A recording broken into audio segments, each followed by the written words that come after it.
Guys, ito na nga, dumating na yung ating parcel para dito. Ito yung rechargeable battery. 3.7 naman yung kanyang volt. Dalawa to. Papalitan natin ang battery. Ito, kararating lang ang ating parcel. Ito ang ating parcel.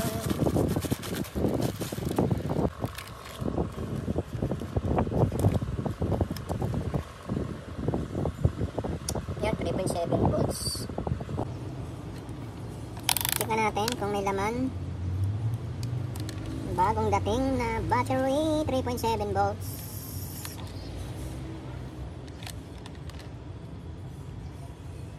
Tanggalin.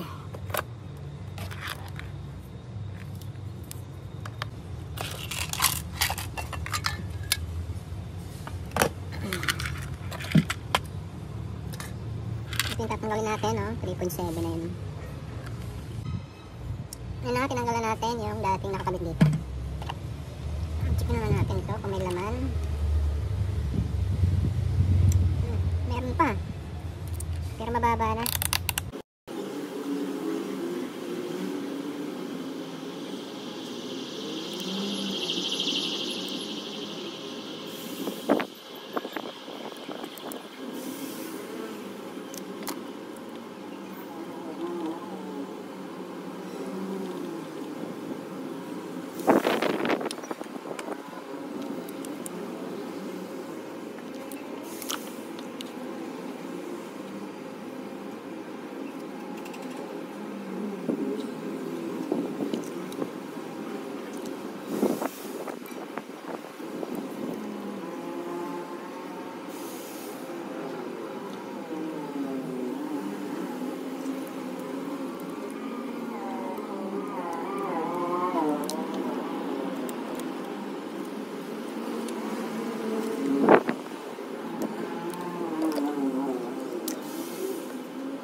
Guys, ito yung ating solar lamp na pinalitan natin ng battery.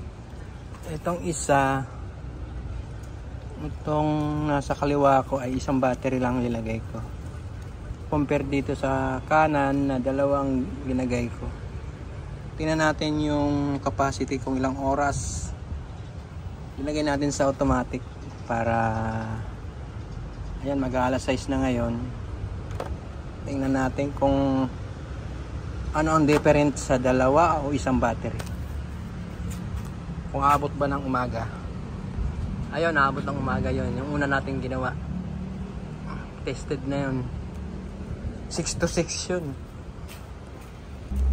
Ayan na nga guys, alas 6 na. Alas 6:05. Umilaw na siya. Ngayon, orasan natin to. Kung alin ang mauunang malolobat, ito bang isang battery o yung dalawang battery? Ba, naabot na ng alas 6 ah. Hindi pa nagbabago yung ilaw. 5:49 ng umaga, yan guys. Ay, yung isang battery humina na siya, yan. Ito yung dalawang battery, lakas pa rin oh. Ayan ang comparison natin. Napuyat ako dito.